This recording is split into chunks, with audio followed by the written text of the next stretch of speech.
Ang suman, ayan o, suman. So, buksan na natin ang ating suman. So, may nakita ako sa market, so bumili ako ng isa. Ang mahal-mahal. So, ayan. Glutinous and banana leaves. Ayan guys, ang ating suman, sobrang lagkit. So ito guys ay hindi siya basta. So magaling yung nagluto. So ito guys, pwedeng lagyan ng sugar, pwede ring lagyan ng chocolate. So lagyan natin ng chocolate guys. Para another flavor.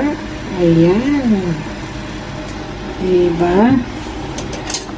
Ang sarap. Sobrang lagkit.